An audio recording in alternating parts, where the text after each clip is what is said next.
In the shadowed halls of Willowbrook Manor, a scream pierces the night, and Sir Henry Ashbourne is found dead, stabbed in a locked room, a secret clutched in his bloodied hand. Who among his fractured family wielded the knife? Was it the heir, desperate for power, the daughter hiding a dark past, or the serene stranger with a hidden grudge?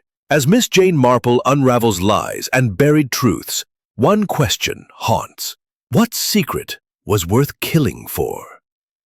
Step into a web of deceit, where every clue hides a deadly truth. Chapter 1. The Gathering at Willowbrook Manor. The late summer sun cast a golden glow over the sprawling grounds of Willowbrook Manor, a grand estate nestled in the heart of the English countryside. Its ivy-clad walls and towering chimneys spoke of old wealth, of secrets tucked into oak-paneled rooms, and of a family whose name carried both prestige and whispers of scandal. The manor, situated in the quiet village of St. Mary's Mead, was the ancestral home of the Ashbourne family, and tonight it hummed with the polite tension of a carefully curated gathering. Miss Jane Marple, seated by the window in her modest but impeccably tidy cottage just a mile from the manor, observed the procession of sleek motor cars winding up the gravel drive. Her knitting needles clicked rhythmically, a counterpoint to the soft ticking of the mantel clock. She had not been invited to the Ashbourne gathering. Few would think to include the unassuming spinster in such grand affairs, but her sharp eyes missed nothing. From her vantage point, she noted the gleam of polished chrome, the flash of silk dresses, and the stiff postures of guests who seemed more obligated than delighted to attend. "They are like actors on a stage," Miss Marple murmured to herself, her lips twitching into a faint smile. "And yet, I suspect the script is not to everyone's liking." The occasion was a celebration of Sir Henry Ashbourne's 60th birthday, though the word celebration felt generous. Sir Henry, a widower of 10 years, was known for his iron grip on the family's textile empire and an equally unyielding temperament. His 3 children, Edward, Clara, and Margaret, had long since left the manor, but tonight they returned, each accompanied by their respective spouses, and in Clara's case, her sullen teenage son, Lionel. Joining them were a handful of carefully selected guests: Dr. Percival Lloyd, the family physician, Mrs. Evelyn Carter, a sharp-tongued society widow, and Mr. Reginald Blake, Sir Henry's solicitor and confidant. The final addition was a curious one: Miss Lavinia Gray, a distant cousin of Sir Henry's late wife, who had arrived unexpectedly from London the day before. Miss Marple's knowledge of the gathering came not from an invitation, but from her maid, Lily, whose sister worked in the manor's kitchen. Over a cup of tea that morning, Lily had recounted the servants' gossip, the strained silences at the breakfast table, the furtive glances between Clara and her husband, Gerald, and the peculiar insistence by Sir Henry that everyone stay the weekend. "They say he's got an announcement to make," Lily had whispered, her eyes wide. "Something about the will, maybe. Cook says it's got everyone in a tizzy." Miss Marple had nodded thoughtfully, her mind already sifting through the implications. Sir Henry was not a man to gather his family without purpose, and where purpose existed, motives were never far behind. She had met him once, years ago, at a village fete. His meticulous manner, his perfectly knotted tie, his habit of checking his pocket watch every quarter hour, had reminded her of a fastidious schoolmaster. But there was a hardness in his eyes, a calculation that suggested he trusted few and forgave fewer. As dusk settled over St. Mary's Mead, the manor's windows glowed with warm light, though the atmosphere within was far from cozy. In the grand dining room, the guests sat around a mahogany table laden with crystal and silver. Sir Henry presided at the head, his silver hair gleaming under the chandelier, his voice carrying the clipped authority of a man accustomed to being obeyed. "A toast," he declared, raising his glass of claret. "To family, to loyalty, and to the future of Ashbourne textiles." The response was tepid. Edward, the eldest son, managed a tight smile, his fingers drumming lightly on the tablecloth. Clara, seated beside her husband, Gerald, kept her eyes fixed on her plate, her lips pressed into a thin line. Margaret, the youngest, fidgeted with her necklace, a sapphire pendant that caught the light with every nervous twist of her fingers. Lionel, Clara's son, slouched in his chair, his sullen expression barely concealed by the shadow of his fringe. Miss Lavinia Gray, a woman in her late 40s, with a serene smile and an air of quiet observation, raised her glass with a grace that seemed to unsettle Mrs. Carter, who muttered something inaudible to Dr. Lloyd. Mr. Blake, the solicitor, coughed discreetly and adjusted his spectacles, his eyes darting toward Sir Henry as if awaiting a cue. The dinner progressed with the usual pleasantries, though the undercurrent of tension was palpable. Sir Henry spoke of the company's recent successes, of new contracts secured in Manchester, but his words carried a weight that suggested more than business was at stake. When the dessert course arrived, a delicate lemon soufflé, Sir Henry leaned back in his chair, his gaze sweeping the table. "I have gathered you all here for a reason," he said, his voice low but commanding. "Tomorrow evening, after dinner, I shall make an announcement that concerns the future of this family and the business. I trust you will all be present." A ripple of unease passed through the room. Edward's drumming fingers stilled.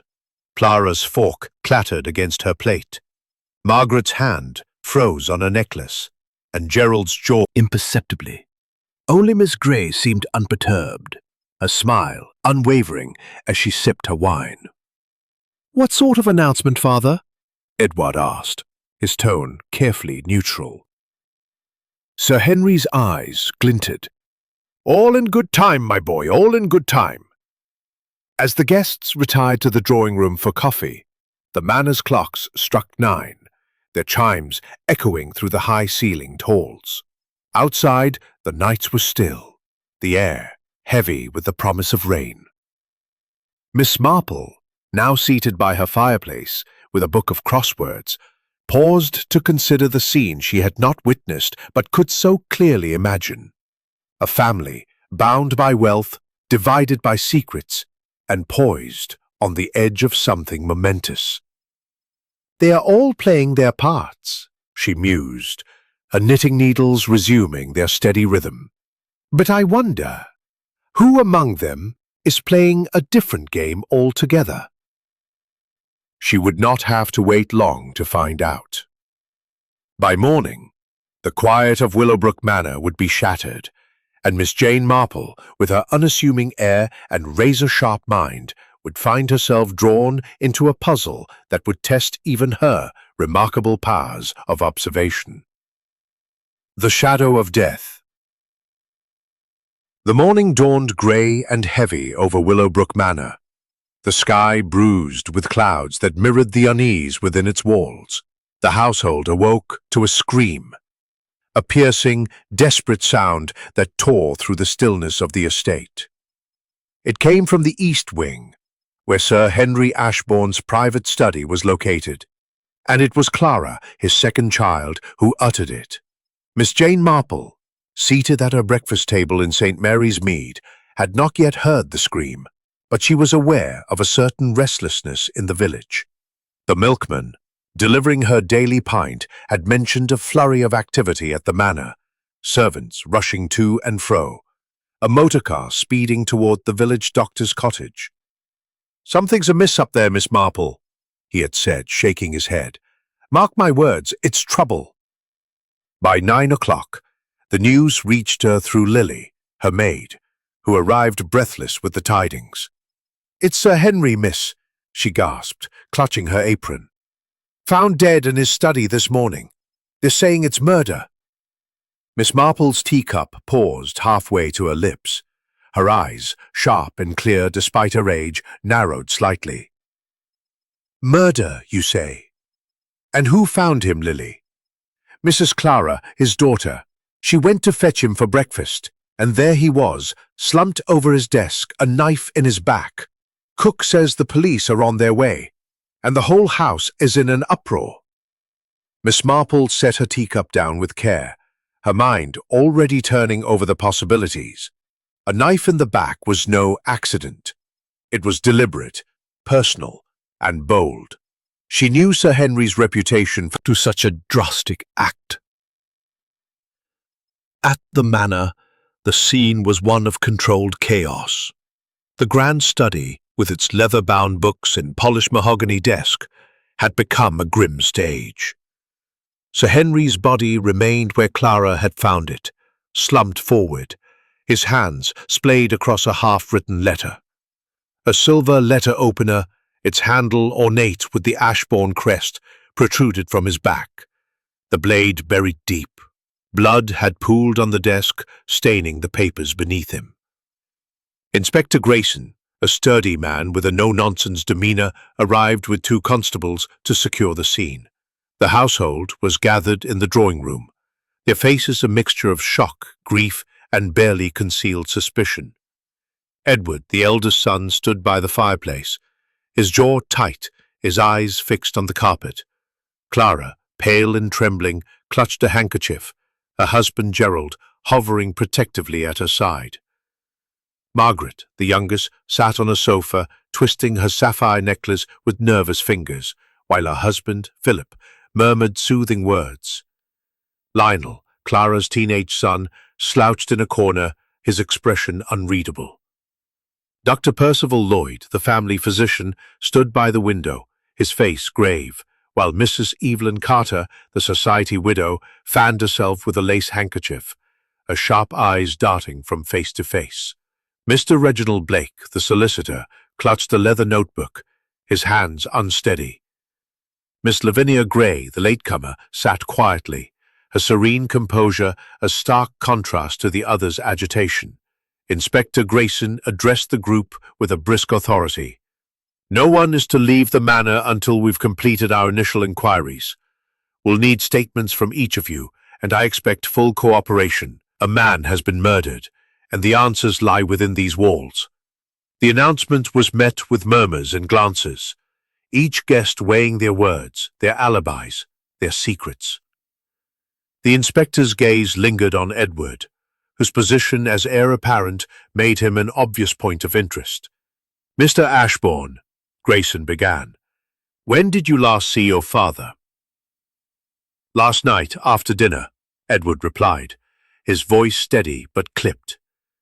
"He retired to his study around 10, said he had work to finish." "And you?" Grayson turned to Clara. Clara's voice wavered.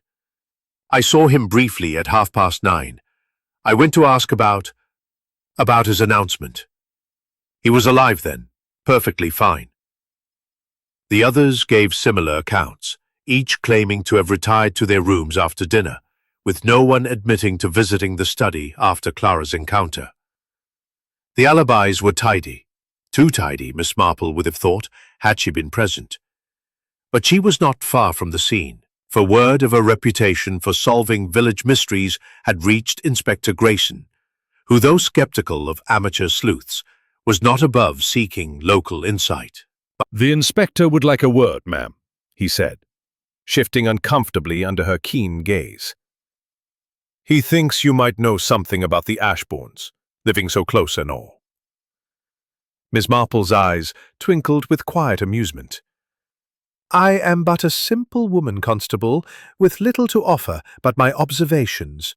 Still, I shall come." She arrived at Willowbrook Manor in her neat tweed coat, a hat pinned precisely, a knitting bag tucked under her arm. The grandeur of the manor did not intimidate her. She had seen too many fine houses hiding dark secrets to be swayed by appearances.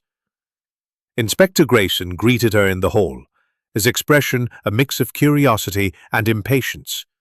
"Miss Marple," he said, "I understand you have a knack for noticing things others miss. Sir Henry Ashbourne was murdered between 10 last night and 7 this morning, stabbed with his own letter opener. The study door was locked from the inside, and the only key was in his pocket. No sign of forced entry.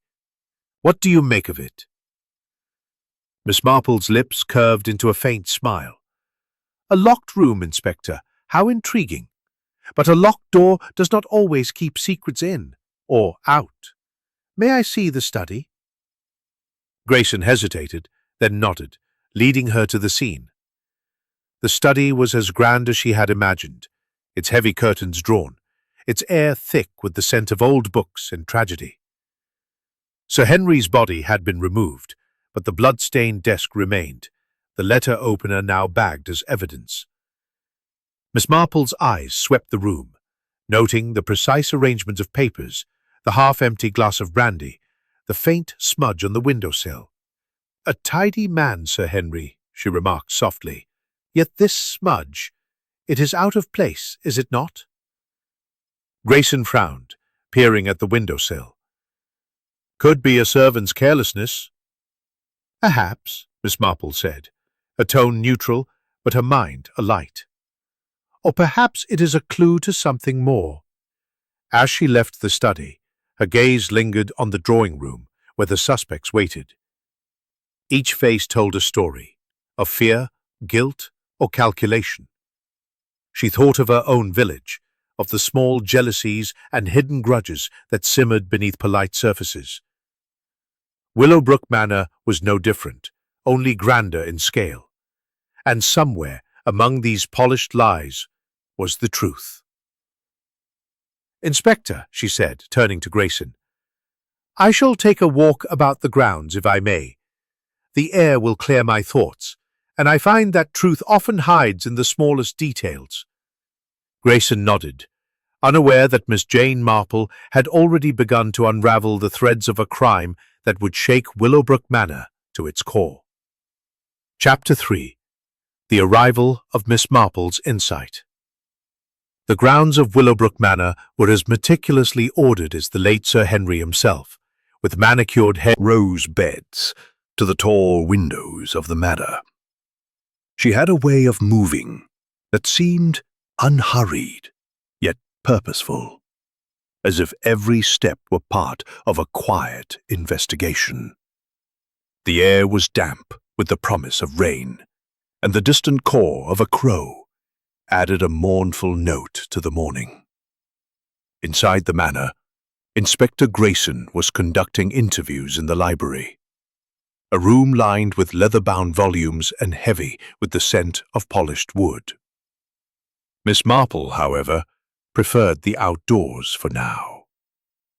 "The house holds the crime," she had murmured to herself, "but the grounds hold the truth." She paused by a low stone wall near the east wing, her gaze settling on a patch of disturbed earth beneath a yew tree.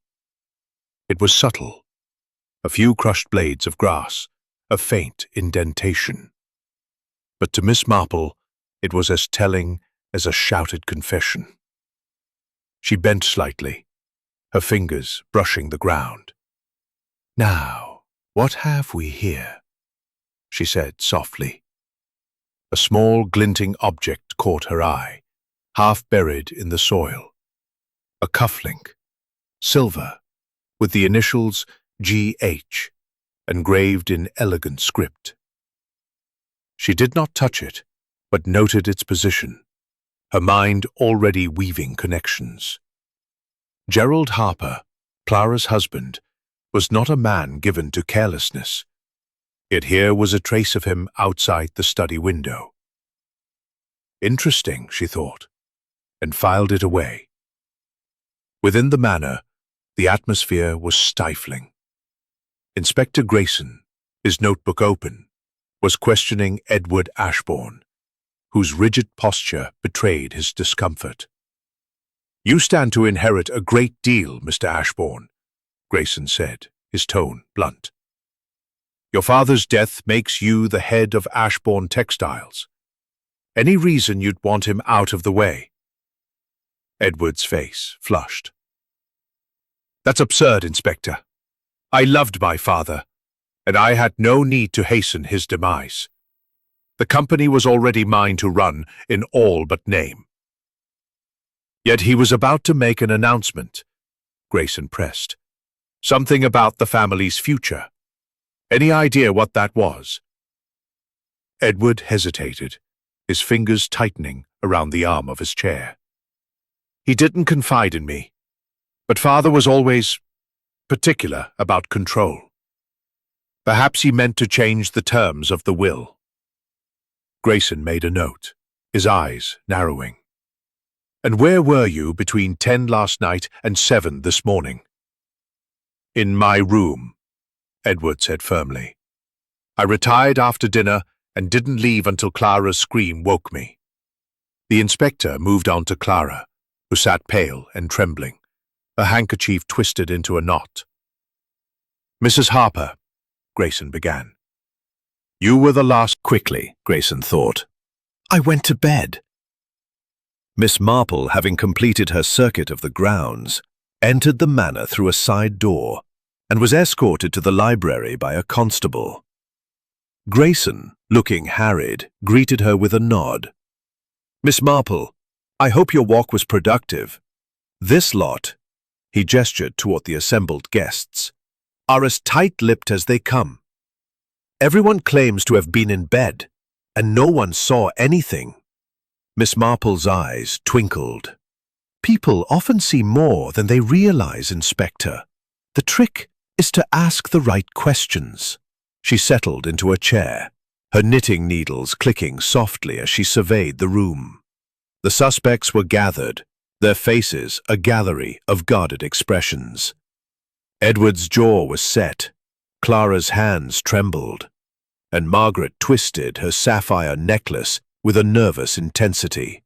Gerald stood protectively near his wife, while Lionel, the teenage grandson, slouched in a corner, his eyes darting to the door as if longing to escape. Dr. Lloyd adjusted his glasses. Mrs. Carter fanned herself with exaggerated impatience, and Mr. Blake clutched his notebook like a shield. Miss Lavinia Gray, serene as ever, met Miss Marple's gaze with a faint, knowing smile. May I ask a question, Inspector? Miss Marple said, her voice gentle but firm. Grayson raised an eyebrow but nodded. Be my guest. Miss Marple turned to the group, her gaze settling on Clara. Mrs. Harper, when you found your father this morning, was the study exactly as you left it last night? Clara blinked, caught off guard. I suppose so. The desk was a mess, but that was because of, well, the blood. And the window, Miss Marple pressed. Was it open or closed? Clara hesitated, her eyes flickering to Gerald again. Closed, I think. Yes, closed. Miss Marple nodded, her expression unreadable. And Mr. Harper, she continued, turning to Gerald, you are a man of careful habits, I imagine. Do you often misplace your belongings? Cufflinks, perhaps? Gerald's face stiffened, his hand instinctively touching his cuff.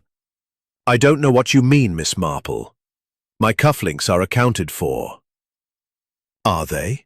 She said mildly, her needles clicking. How curious.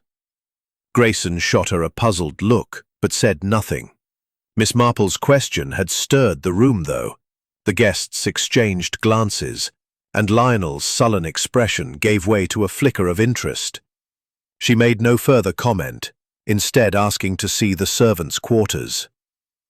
They often notice what their masters do not, she explained to Grayson, who grudgingly agreed.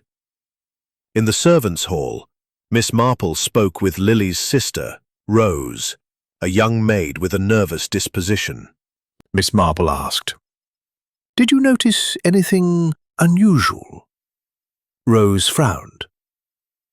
It was open when I dusted the room yesterday afternoon, but Sir Henry always insisted on closing it at night. He didn't like drafts. Miss Marple thanked her and returned to the library, her mind turning over the pieces of the puzzle. A locked room, a knife from the desk, a smudge on the windowsill, a cufflink in the garden, and now footsteps in the night. The facts were like threads in her knitting, waiting to be woven into a pattern. She thought of Sir Henry's announcement, the tension at dinner, the guarded alibis. Someone in this house had acted with cold precision, but even the most careful criminal left traces. As she rejoined Inspector Grayson, she offered a small smile. "Inspector, I believe we are dealing with a mind that thinks itself cleverer than it is. But no one is cleverer than the truth." Grayson grunted, unconvinced but intrigued. "Any theories, Miss Marple?" "Not yet," she said, her eyes gleaming.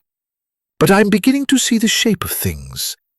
And shapes, Inspector, are often more revealing than words." Outside, the clouds broke, and rain began to fall, sealing Willowbrook Manor in a cocoon of mystery. Miss Marple's work had only just begun. Chapter 4. The Questions Deepen. The rain had settled into a steady patter against the windows of Willowbrook Manor, casting a muted light over the library where Miss Jane Marple sat, her knitting needles clicking with a rhythm as steady as the ticking of the grandfather clock. The room was crowded with the weight of suspicion, each suspect seated in a semicircle of high-backed chairs, their faces a study in guarded unease. Inspector Grayson stood by the fireplace, his notebook open, his expression one of growing frustration. Miss Marple, however, appeared serene, her sharp eyes moving from one face to another, noting every twitch, every glance, every carefully chosen word. Inspector Grayson began his questioning anew, determined to break through the wall of vague alibis. "Let us be clear," he said, his voice cutting through the room's tension. "Sir Henry was murdered between 10 o'clock last night and 7 this morning. The study door was locked, the key in his pocket, and the window closed. Someone in this house knows more than they're saying. I'll start with you, Mrs. Ashbourne." Margaret, the youngest of Sir Henry's children, flinched at the address. Her fingers, still clutching her sapphire necklace, trembled slightly. "I told you, Inspector," she said, her voice soft but strained. "I was in my room all night. Philip can confirm it." She glanced at her husband, who nodded quickly. "Indeed," Philip said, his tone earnest. "We retired together after dinner. Neither of us left the room." Grayson's needles paused for the briefest moment. She noted the way Margaret's fingers tightened around her necklace, the slight flush on her cheeks. A nervous habit, perhaps, but one that spoke of more than mere anxiety. She filed the observation away, her mind turning to the smudge on the windowsill and the cufflink in the garden. Grayson moved to Lionel, Clara's teenage son, who slouched in his chair, his sullen expression barely masking a flicker of defiance. "And you, young man, where were you at 11 last night?" Lionel shrugged, his voice flat. "In my room, playing my gramophone, didn't hear a thing." Miss Marple tilted her head slightly. "A gramophone, Mr. Harper? How charming. And what music were you playing?" Lionel blinked, caught off guard. Some jazz. American stuff. Why does it matter?" "It may not," Miss Marple said mildly, her needles resuming their rhythm. "But details, you see, are the threads of truth." Grayson, growing impatient, turned to Dr. Percival Lloyd. "Doctor, you've known the family for years. Did Sir Henry seem worried or threatened last night?" Dr. Lloyd adjusted his glasses, his face grave. "He was preoccupied, perhaps, but he was in good health, physically speaking. I saw him briefly after dinner, around 10, when I brought him his evening tonic. He was in his study, working." "And the tonic?" Grayson asked. "Anything unusual about it?" "Certainly not," Dr. Lloyd said, bristling.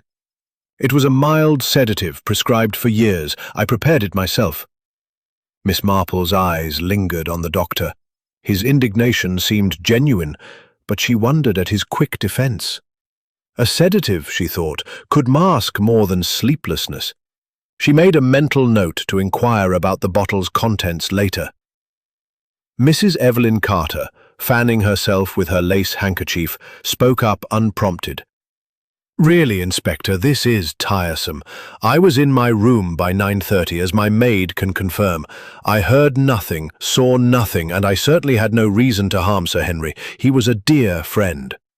A friend with a fortune, Grayson said dryly. And you, Mr. Blake, as his solicitor, you must know something about this announcement he planned. Reginald Blake, clutching his notebook, shifted uncomfortably. Sir Henry was discreet about his intentions. He mentioned revising certain documents, but he didn't share details. I was in my room by 10, as I told you. Miss Lavinia Gray, the quiet cousin, spoke last, her voice calm and measured. I retired early, Inspector, as I often do. I was reading in my room until midnight, then slept soundly. I'm afraid I have little to add. Miss Marple observed Miss Gray closely.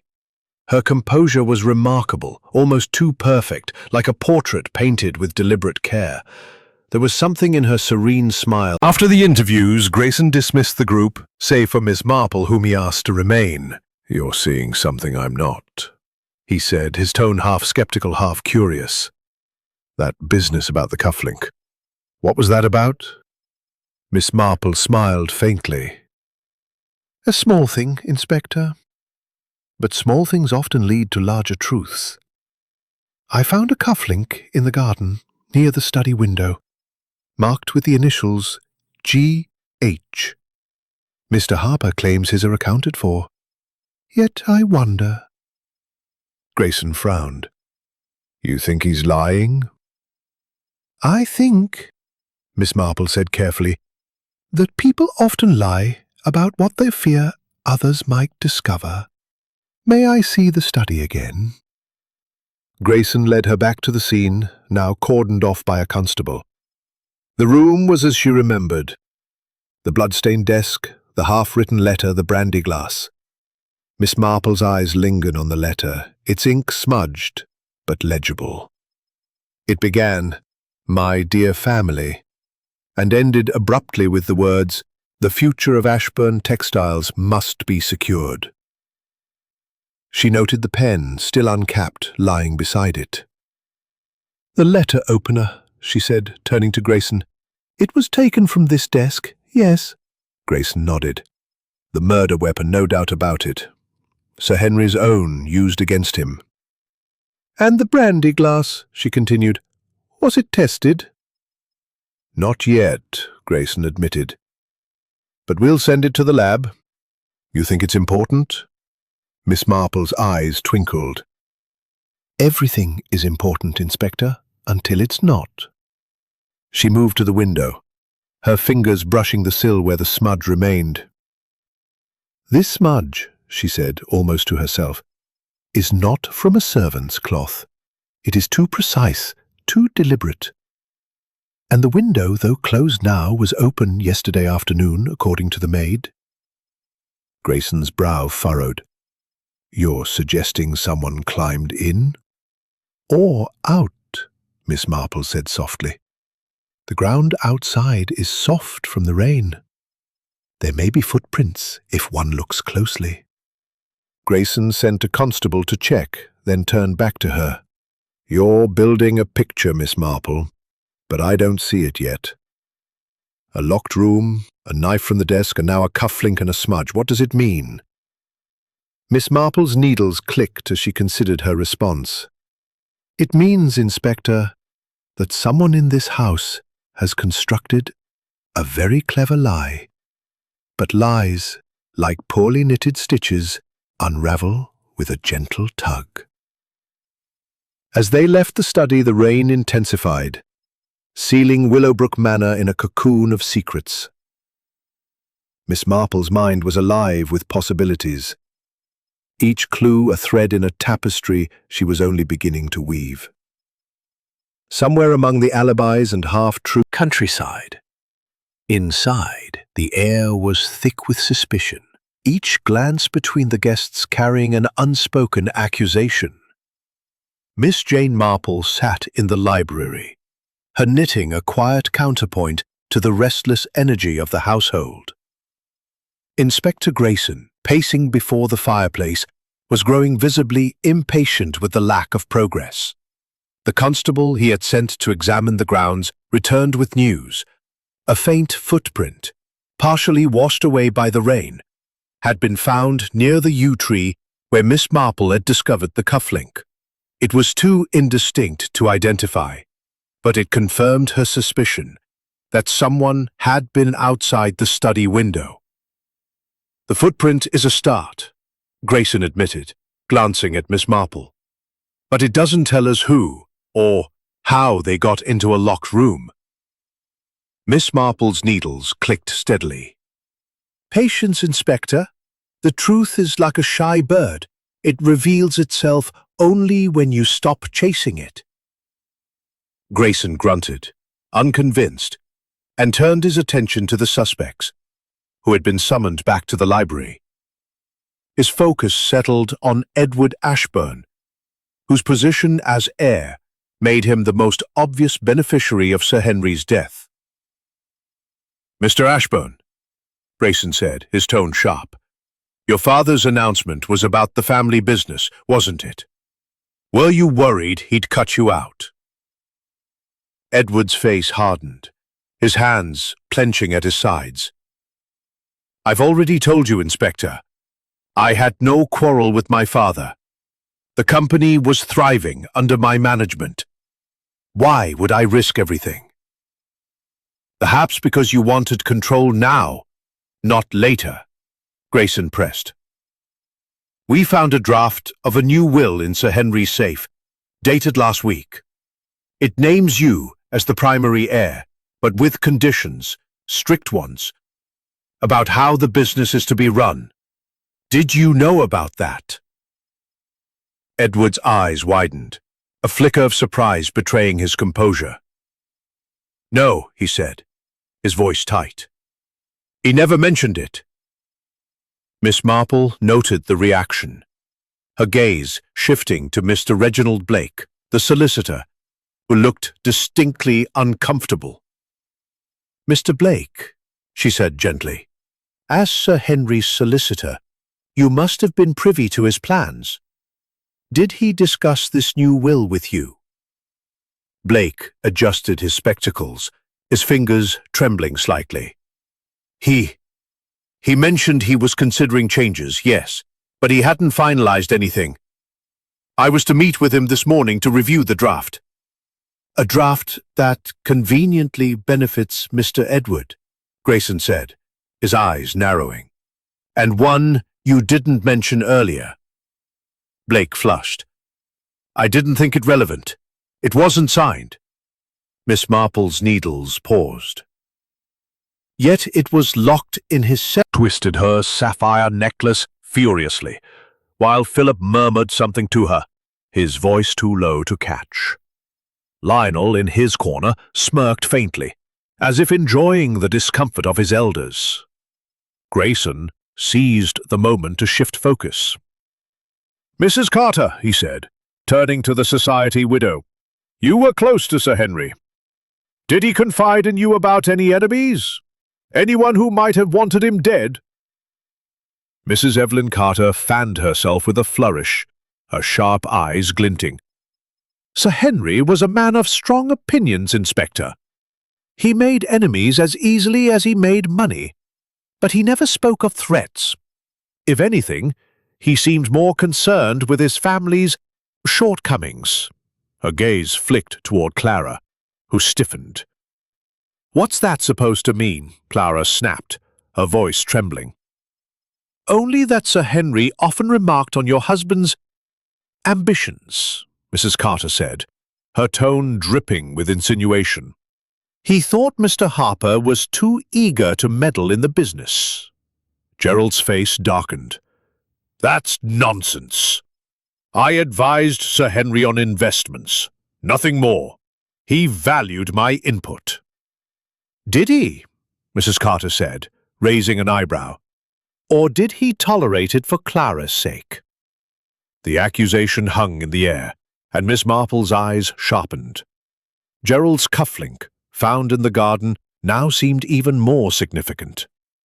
She made a mental note to ask Rose, the maid, whether Gerald had been seen near the east wing last night, but her attention was drawn to Lionel, who had shifted in his chair, his smirk replaced by a flicker of unease. The boy, she thought, knows something, or suspects it. Grayson, sensing the rising tension, turned to Dr. Percival Lloyd. "Doctor, you gave Sir Henry his sedative last night. Could it have been tampered with?" Dr. Lloyd bristled. "I prepared it myself, Inspector, as I've done for years. The bottle is in my medical bag. Test it if you must. Sir Henry was stabbed, not poisoned." "Perhaps," Miss Marple interjected softly. "The sedative was meant to ensure he didn't wake while someone entered his study." The room fell silent, the weight of her words settling over the group. Dr. Lloyd's face paled, and he adjusted his glasses again, a nervous habit Miss Marple noted with interest. She turned her attention to Miss Lavinia Gray, who had remained silent, her serene smile untouched by the accusations flying around her. "Miss Gray," Miss Marple said, her voice gentle but probing, "you arrived unexpectedly yesterday. Did Sir Henry invite you, or was there another reason for your visit?" Miss Gray's smile widened slightly, as if she had anticipated the question. "A family gathering, Miss Marple, is reason enough for—" Impeccable, but there was a hint of calculation in her eyes, like a chess player waiting for the right moment to move. As the interviews concluded, Grayson dismissed the group, his frustration palpable. "They're all hiding something," he muttered to Miss Marple. "But Edward's got the strongest motive, and that will doesn't help his case." Miss Marple's needles clicked softly. "Motive, Inspector, is only one piece of the puzzle. The how and the why are just as important, and I suspect the how involves that window, and the why is buried in what Sir Henry meant to announce." She rose, her knitting tucked into her bag. "Might I speak with Rose again? Servants, you know, see what others overlook." Grayson nodded, and Miss Marple made her way to the servants' hall. Rose, still nervous, confirmed that she had seen Gerald near the East Wing corridor around 10:30, looking agitated, miss, like he was waiting for someone. She also mentioned a faint clatter from the study around 11. "Like something falling, but I didn't dare check." Miss Marple thanked her and returned to the library, her mind weaving the threads together. The cufflink, the footprint, the open window, the sedative, the clatter. Someone had planned this murder with care, but no plan was perfect. A lie, she knew, was waiting to be exposed, and she was determined to find it. As the afternoon waned, the manor seemed to close in on itself, the mist outside mirroring the fog of deceit within. Miss Marple's sharp eyes missed nothing, and she sensed the truth was closer than anyone realized. Chapter 6. A Clue in the Details. The mist outside Willowbrook Manor had thickened, wrapping the estate in a ghostly veil that seemed to mirror the secrets within its walls. Inside the library, Miss Jane Marple sat with her knitting, her needles moving with a steady rhythm that belied the quickness of her mind. The morning's revelations, the cufflink, the footprint, the clatter in the night, had begun to form a pattern, though it was still incomplete. She knew that the smallest detail, overlooked by others, could unravel the entire mystery. Today, she was determined to find such a detail. Inspector Grayson, pacing the length of the room, was less patient. "We're getting nowhere," he muttered, flipping through his notebook. "Edward's got motive. Gerald's cufflink puts him near the scene, and that will in the safe points fingers. But the locked room, how did anyone get in and out?" Miss Marple's eyes twinkled faintly. "The room, Inspector, is not as locked as it seems. A door may be locked, but a window, that is another matter. Have you had the brandy glass tested yet?" Grayson's permission. She returned to examine it. The room was unchanged, save for the absence of Sir Henry's body. The blood-stained desk, the half-written letter, and the smudge on the windowsill remained, each a silent witness to the crime. Miss Marple's gaze settled on the letter, its words halting mid-sentence. The future of Ashbourne Textiles must be secured. She noted the pen, still uncapped, and the inkblot where the nib had rested too long. "Curious," she murmured, bending closer. The inkblot was not random. It formed a faint, irregular shape, as if the pen had been pressed down with force. She straightened, her mind turning to the clatter Rose had heard around 11. A pen dropped, a drawer opened, or something else entirely. She moved to the windowsill, where the smudge, a faint greasy mark, caught her eye again. Kneeling with surprising agility for her age, she examined it closely, noting its texture. Not dust, nor polish, she said to herself. Something more personal. She thought of the cufflink, marked GH, and Gerald's quick denial. A man's hands, she mused, could leave such a mark, perhaps in haste, perhaps in fear. Grayson, watching her, raised an eyebrow. "Found something, Miss Marple?" "A possibility," she replied, rising. "Inspector, might we speak with the butler, Mr. Collins? He oversees the household's routines, and routines often reveal what haste conceals." Grayson summoned Collins, a tall, dignified man with a face as impassive as the manor's stone walls. He stood stiffly, his hands clasped behind his back, as Miss Marple addressed him. "Mr. Collins," she began, her voice gentle, "you locked the manor's doors last night, as is your custom?" "Yes, ma'am," Collins replied. "At 10 o'clock, as always. All external doors were secured, and the windows checked." "And the study window," Miss Marple pressed. "Was it locked?" Collins hesitated, a faint crease forming on his brow. "It was closed, ma'am, but I cannot say with certainty that it was locked. Sir Henry often opened it for air, despite my reminders about drafts." Miss Marple nodded, her needles clicking softly in her lap. "And did you notice anything unusual last night? A sound, perhaps, or someone out of place?" Collins's eyes flickered, a brief betrayal of his composure. "I heard a door creak around 10:30 in the east wing.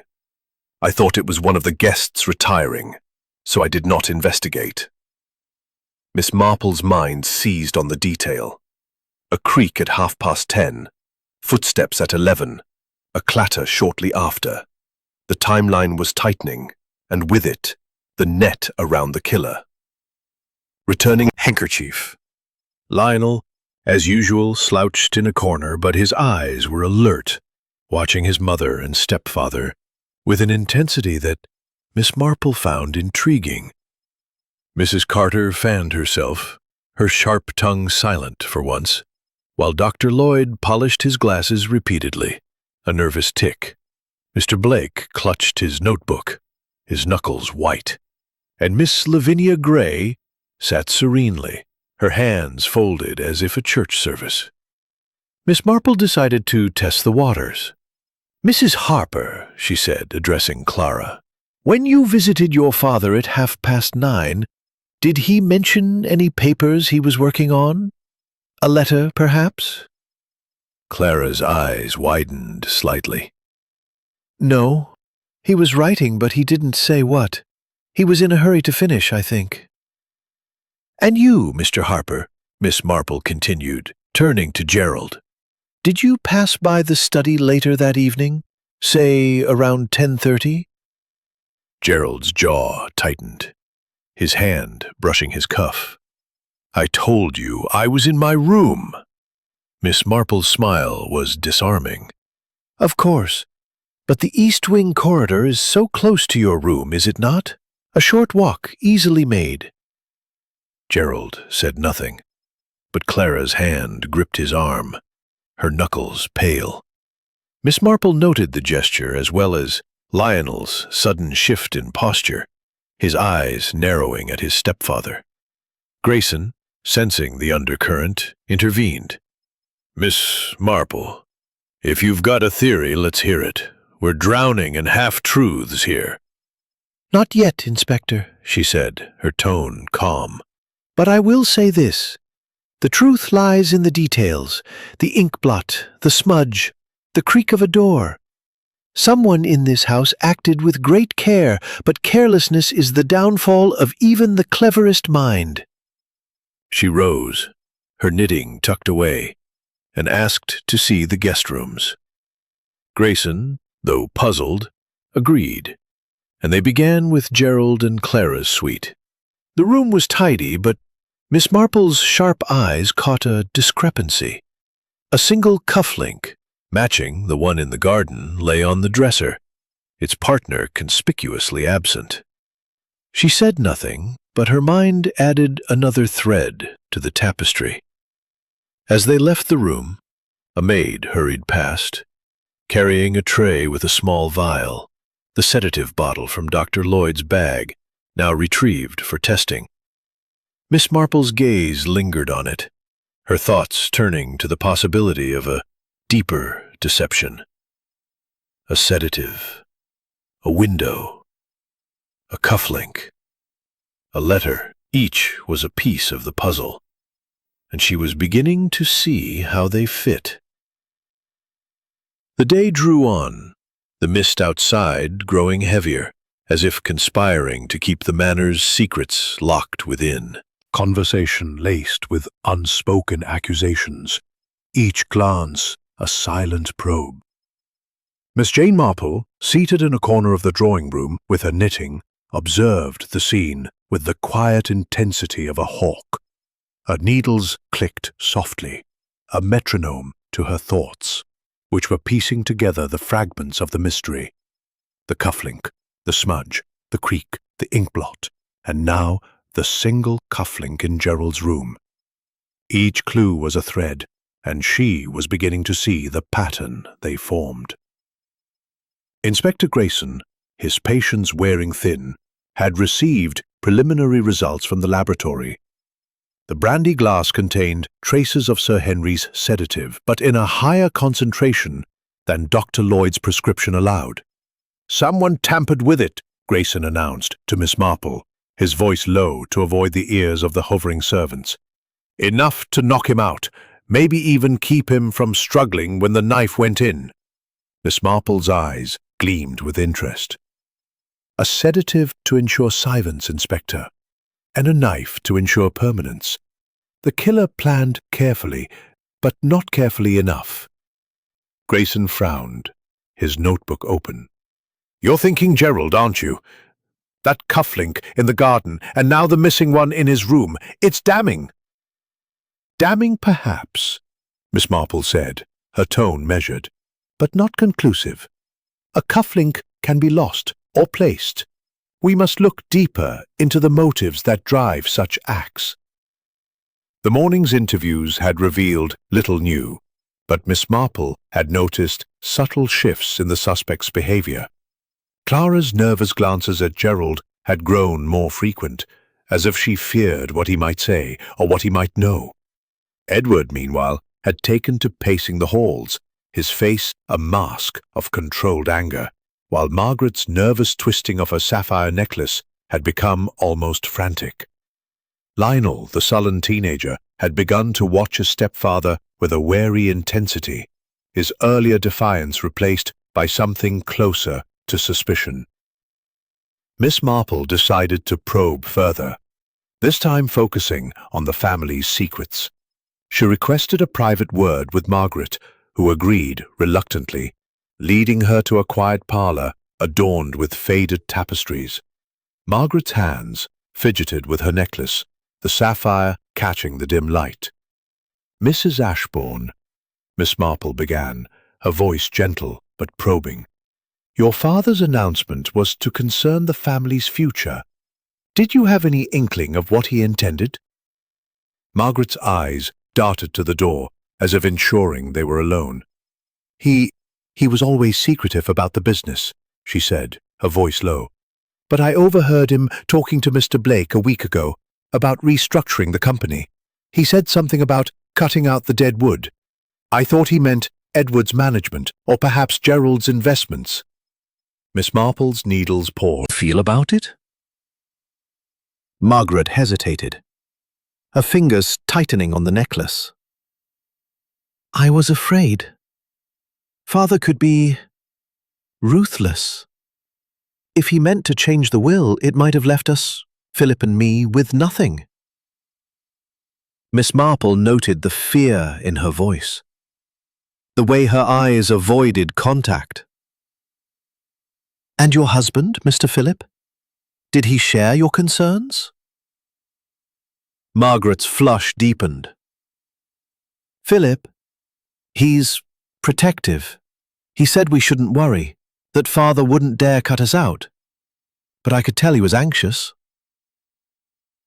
Miss Marple nodded, her mind turning to Philip's earnest demeanour, his quick affirmations of Margaret's alibi. Protective, she thought. Or perhaps controlling? She thanked Margaret and moved on, seeking out Lionel, who was lurking in the billiard room, idly rolling a cue ball across the green felt.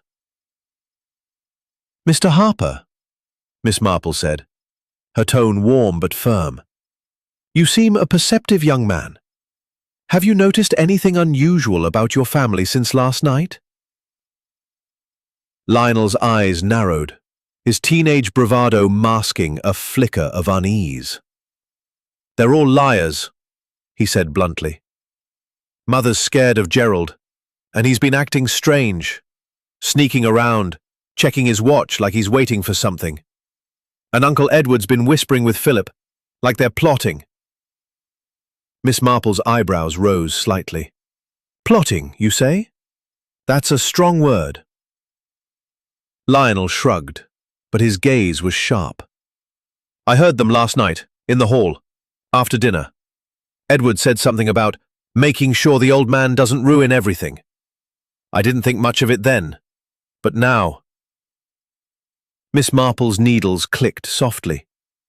"And where were you when you heard this, Mr. Harper?" "Outside the library," Lionel said.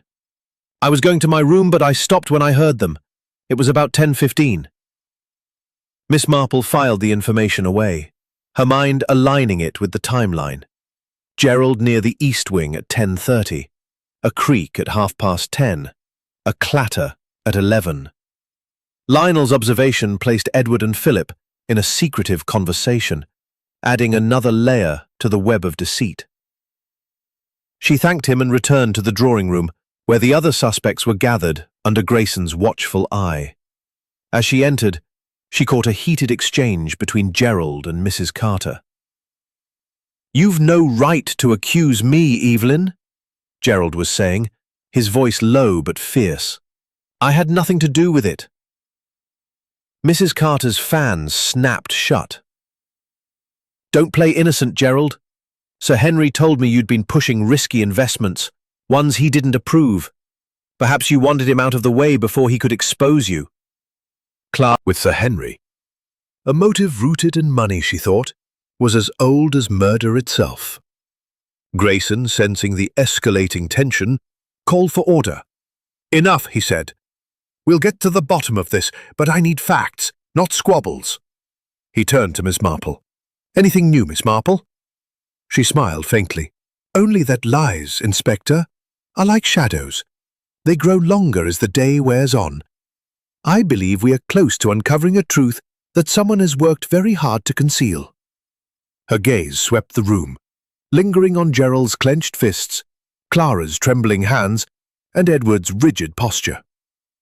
The tapestry was taking shape, But one crucial thread remained elusive. She needed to know more about Sir Henry's announcement and what it had threatened to destroy. As the afternoon faded into evening, the manor seemed to hold its breath, waiting for the next revelation. Miss Marple's mind was a whirl of details, each one a step closer to the truth, and she knew that the killer's carefully woven lie was beginning to fray. Chapter 8. The Emotional Turning Point. The air in Willowbrook Manor was heavy with the scent of rain-soaked earth and the undercurrent of fear that had settled over its inhabitants.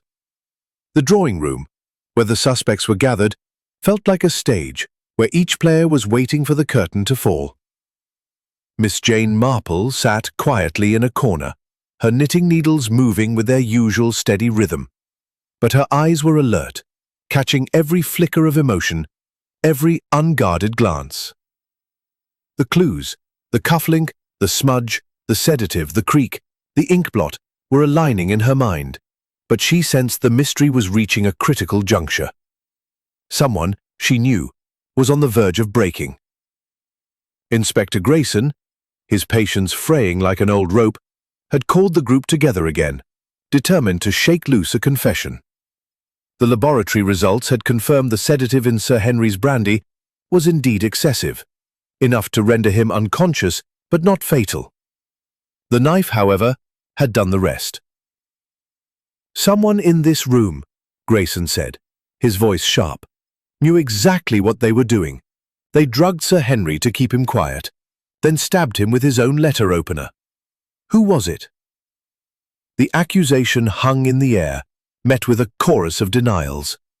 Edward's face was a mask of indignation, Clara's eyes brimmed with tears, and Gerald's hands clenched into fists.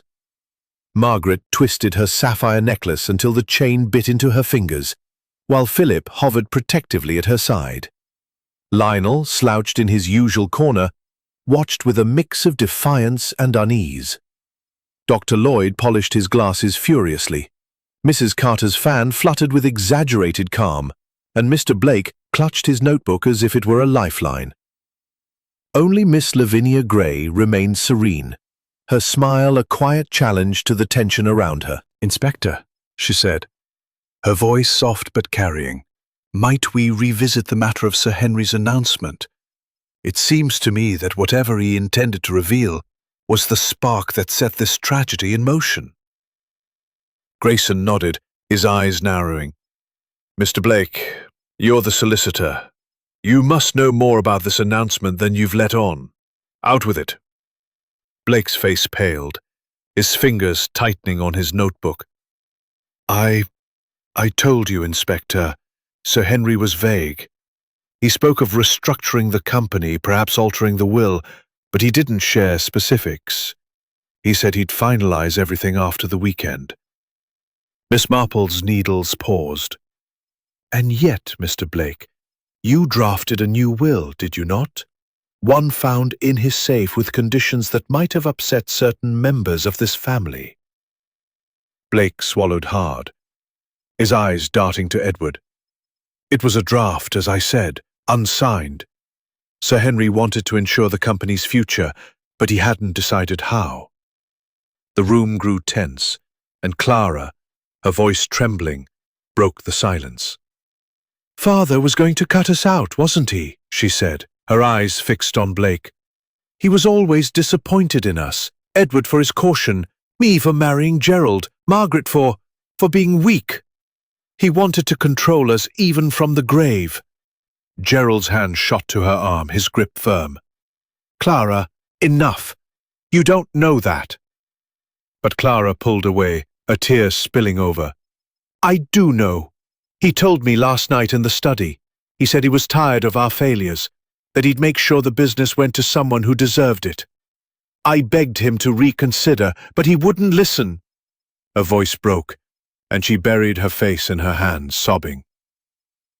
The room froze, all eyes on Clara. Grayson leaned forward, his voice low. "Mrs. Harper, are you saying you argued with your father just before he was killed?" Clara's head snapped up, her eyes wide with panic. No, I didn't. I left him alive, I swear. I went back to my room and Gerald was there. Tell them, Gerald. Gerald's face was a mask of strain. She was upset when she came back, Inspector. It was just after 9:30. We stayed in our room all night. Miss Marple's eyes narrowed slightly. Clara's outburst was revealing, but it was Gerald's quick corroboration that piqued her interest. She thought of the cufflink in the garden, the smudge on the windowsill, and Rose's account of Gerald in the East Wing at 10:30. His alibi, she suspected, was not as solid as he claimed. Margaret, her voice barely above a whisper, spoke next. "Clara's right," she said, her fingers stilling on her necklace. "Father was cruel. He told me last week that Philip and I were a burden, that we'd never amount to anything. He said he was thinking of leaving the estate." His voice low but fierce. "But I didn't kill him, Inspector! I wouldn't give him the satisfaction!" Miss Marple noted the bitterness in Philip's tone, the way his protectiveness over Margaret bordered on possessiveness. She turned her attention to Lionel, who had straightened in his chair, his eyes fixed on his mother. "Mr. Harper," she said gently, "you mentioned hearing your uncle and Mr. Philip speaking last night. Did you hear anything else after your mother's visit to the study?" Lionel's gaze flickered to Gerald, then back to Miss Marple. I heard something else," he admitted, his voice hesitant. "Around 11, I went to get a glass of water from the kitchen. I passed the East Wing and I saw someone near the study door. It was dark, but I think it was Gerald." Gerald's face flushed with anger. "That's a lie, boy! I was in my room with your mother." Clara's sobs grew louder, and Lionel's jaw tightened. "I know what I saw," he muttered.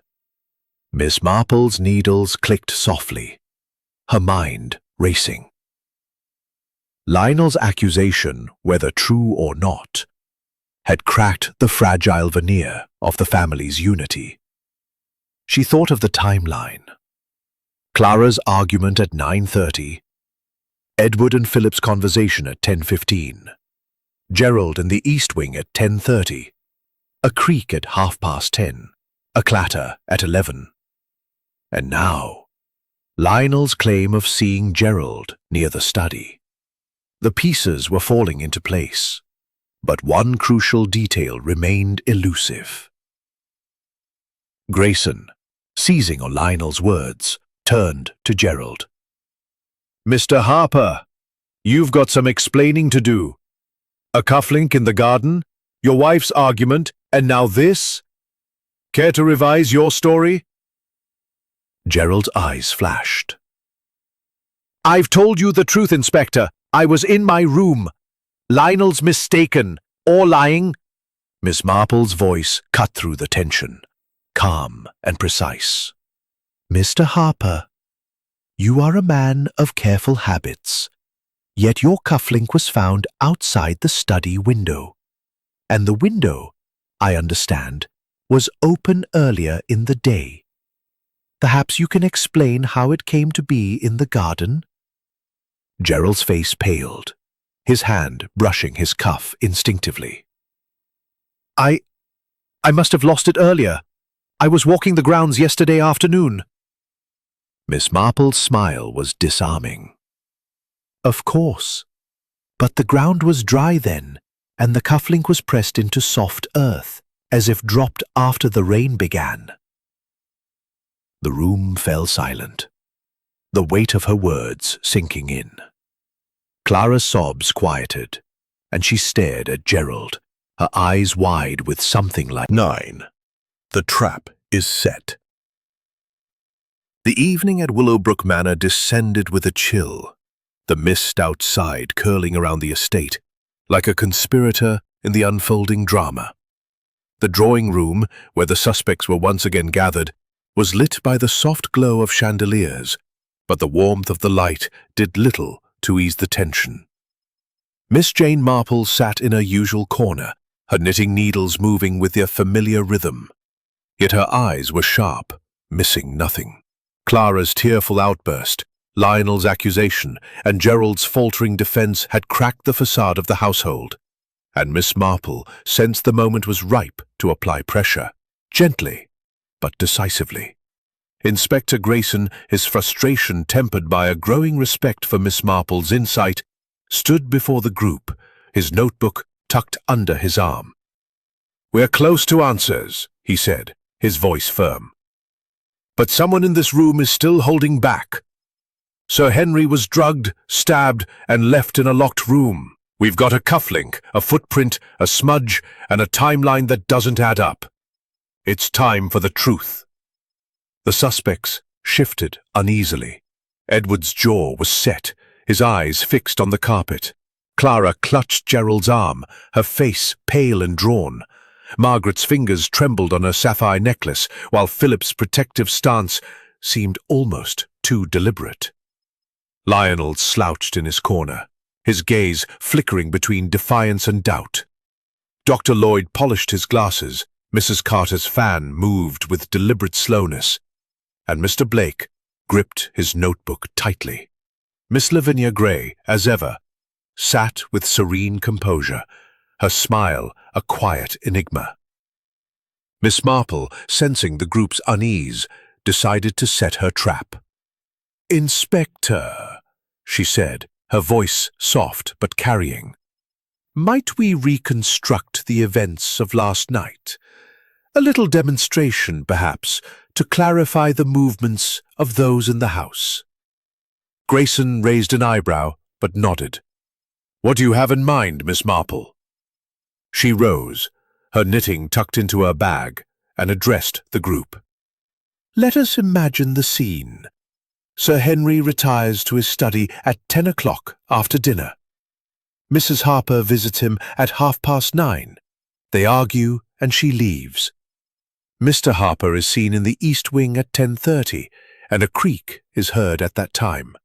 A clatter follows at 11, and Mr. Lionel claims to have seen someone, perhaps Mr. Harper, near the study door. The window, we know, was open earlier in the day, but closed when Sir Henry was found. And yet, a cufflink marked GH lies in the garden, pressed into soft earth. Shall we walk through it? The group exchanged wary glances, but none objected. Miss Marple led them to the east wing, stopping outside the study door. The constable guarding it stepped aside, and Miss Marple were in your room by 10:30, yet Rose, the maid, saw you here, looking agitated. Can you explain? Gerald's face reddened. I told you I was in my room. The maid's mistaken. Miss Marple's smile was gentle but unyielding. And the cufflink? It matches the one in your room. Yet you claim it was lost earlier. Let us test that. She turned to the constable. Please open the study window. The constable complied, pushing the heavy sash upward. Miss Marple stepped to the sill, her eyes scanning the frame. The smudge, she said, pointing to the greasy mark, is here, just where one might grip the window to climb out or in. And the ground below, softened by rain, holds a footprint. Mr. Harper, would you mind stepping outside to demonstrate? Gerald hesitated, his eyes darting to Clara, who looked at him with growing fear. This is ridiculous, he muttered, but under Grayson's stern gaze, he complied, stepping into the garden. The constable followed, marking where Gerald's shoes pressed into the damp earth. Miss Marple watched closely, then turned to the group. Now, let us consider the timeline. At 10:15, Mr. Edward and Mr. Philip were overheard by Mr. Lionel, discussing making sure the old man doesn't ruin everything. At 10:30, Mr. Harper is seen here. A creak, a clatter, and then silence, until Sir Henry is found dead. Someone entered this study, drugged his brandy, and used his own letter opener to kill him. But how? She paused, her gaze sweeping the group. The window, I believe, is the key. It was open earlier, closed later, but not locked. Someone could have entered or exited through it, leaving the door locked to create the illusion of an impossible crime. Clara's hand flew to her mouth, and Edward's face paled. Philip's grip on Margaret's shoulder tightened, and Lionel's eyes narrowed, fixed on Gerald. Miss Marple continued, her voice calm but relentless. The sedative ensured Sir Henry was unconscious, unable to cry out. The knife was taken from the desk, a weapon of opportunity. But the cufflink, dropped in haste, and the smudge, left by a careless hand, tell a different story. Grayson, catching her drift, stepped forward. "Mr. Harper, your cufflink places you at the scene. Care to explain?" Gerald's voice was strained. "I told you I lost it earlier. Someone must have planted it." Miss Marple's eyes twinkled. "Planted, you say? A clever idea, but the earth was soft from rain that began at 10. The cufflink was pressed deep, as if dropped in haste, and the smudge, perhaps from a glove or a hand slick with perspiration. A man in a hurry might leave such a mark." The room was silent, the tension electric. Clara's eyes filled with tears, and she whispered, "Gerald, tell them the truth, please." Gerald's face contorted, a mix of anger and panic. "I didn't kill him, Clara. I swear it. I was in the study, yes, but only to find—" "Talk about the investments. He was alive when I left." Miss Marple's needles, now still, seemed to underscore the weight of his admission. "And what time was this, Mr. Harper?" she asked softly. 11, he said, his voice barely audible. "I left at 11. He was writing, alive. I swear it." Grayson's eyes gleamed with triumph. But Miss Marple's expression remained unreadable. Gerald's confession had shifted the puzzle, but she sensed it was not the whole truth. Someone else, she thought, had been in that study. Someone who had used Gerald's presence to their advantage. As the group dispersed, Miss Marple lingered by the window, her mind racing. The trap had been sprung, and Gerald had stumbled. But the true killer was still hidden. There lie, buried in the shadows of Willowbrook Manor.